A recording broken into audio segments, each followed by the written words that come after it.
This past week, in a points and miles trip to Mexico, which I will show you in another video how that was made possible, I had the opportunity to visit the Capital One Lounge in Dallas, Fort Worth. I documented as much as I could once inside so I could show you everything I saw and also explain my experience. And boy, for me, was this one worth the wait.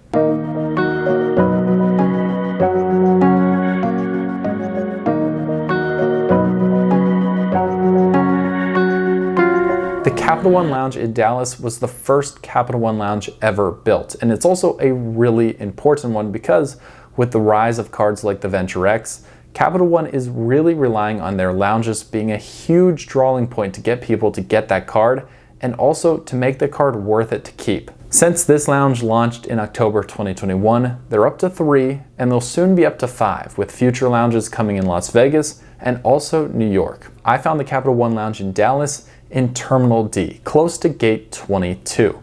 Terminal D is the international terminal inside the Dallas-Fort Worth airport. My wife and I were able to access the lounge using the Venture X credit card and also by displaying our boarding pass at check-in. I got in with the card and I'm allowed to bring 2 guests with me upon entry to the lounge. The first tip I want to share with you if you're planning on visiting this lounge is to leave plenty of time, especially if you arrive in any terminal other than Terminal D. The Dallas airport is huge and you use an above ground train called the Skylink to connect you to the different terminals. Leave at least 15 to 20 minutes to get to Terminal D and potentially leave it if you have to get out after your lounge visit to take off for your next flight. The lounge is laid out like a giant donut with food and drinks covered all the way around in the center and seating sectioned off in different areas all around the outside. Let's talk food and drink. Like I said, the entire lounge is built like a donut, with most of the food and drink being in the center column. There's food that changes throughout the day for breakfast, lunch, and dinner menus, and what I'll show you is the dinner menu they had available. For my first plate, I put together a chicken tinga, which is a traditional Mexican shredded chicken dish, a bruschetta fondue mac and cheese, and a strawberry field salad with balsamic vinaigrette. Because I was trying to film everything I could for you, I continued to eat and I got a pita bread appetizer as well as a sushi roll made out of cucumber. Of course, you can't forget dessert, and I filled up a mini plate full of small cheesecakes. After trying all of this food, I was completely stuffed and out of room, but what I didn't show you was still an entire table dedicated to other desserts with brownies, cookies, croissants, and other pastries available. I will say, as you can see from the images on the screen, the food is just as good as it looks in those pictures. It's top notch, however, the plates are quite small, so be prepared, especially if you're using this as a main meal during your trip, to go back and forth, and you may even have to create more room in front of where you're sitting because you'll accumulate so many little dishes. My wife and I sat down at the bar to eat, and that was a phenomenal decision. The bar is a full bar with a ton of different local alcohols that you'd find in Dallas, Texas, but probably not many other places. This is a consistent theme with the Capital One Lounge as they try to make them really unique to the local culture in which the lounge is located. My personal go-to drink is an old fashioned, so of course I ordered the first cocktail on the menu, which was a butter pecan old fashioned, and it was really well done. My wife got the Nickel City frozen Irish coffee, which was a blend of Irish whiskey, cold brew coffee, and vanilla ice cream, and she told me it was incredible, so of course I had to sneak a sip and try it myself, and I can verify that it was a really great drink. Additionally, if you're not wanting an alcoholic drink, they can get you anything that you'd like behind the bar. Additionally, they have a fountain drink stand where you can pour yourself different sodas up in the main center console. Top to bottom, for an airport lounge, the food is absolutely incredible. The one thing to note is that the food is all pretty unique and I would say like a higher level of food.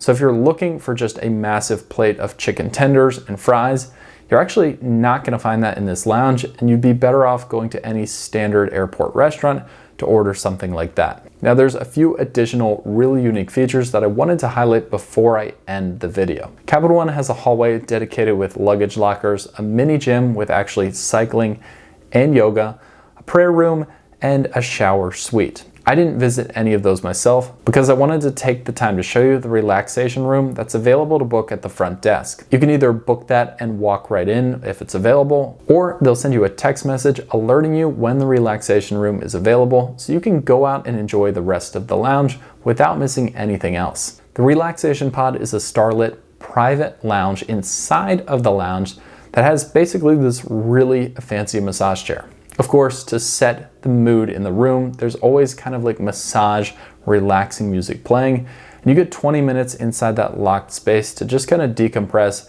and truly sit there and lie down and get a massage. Finally, I wanted to note that this lounge does have a grab and go bar with different sorts of prepackaged, really healthy food and snack options that you can run in, take with you, throw in your backpack, and rush back out, which is super practical, especially considering the location of the lounge being a little bit difficult to access and potentially time consuming, and just very useful to load up for a long flight to your next destination. Sort of along those lines is also a snack station with a to-go bag. You can throw in chocolates, nuts, or a variety of other snacky things there, and just hit the door and take that to go. For my fellow coffee lovers out there, they have a variety of cold brew options on tap, as well as standard hot coffees that you'd see, for example, in a hotel lobby.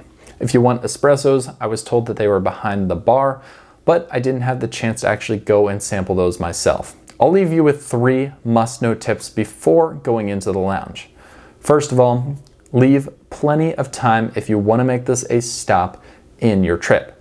It will absolutely be worth it, but you don't want to stress yourself out trying to fit this into your schedule if there's not enough time, because it really does take some time to get in and get out of this lounge with how big the DFW airport is. Tip 2, cross your fingers that this lounge is not at capacity. I visited twice, once when I was going to Mexico and once on the way back, and both times I either experienced a wait or I heard other people at the door as I left getting told that there would be at least a 10-minute wait time to enter. This is very, very common with this lounge, as just so many people want to get in this space. My last tip to help solve that problem is to make sure to use the Capital One app to go in and see the current wait times and potentially reserve yourself a spot on the waiting list if you need to get in and make your entry process smoother. Overall, I really like this lounge. At the end of the day, it was more reinforcement to me that being a Venture X cardholder is truly worth it. Thanks for watching, and we'll see you in the next video.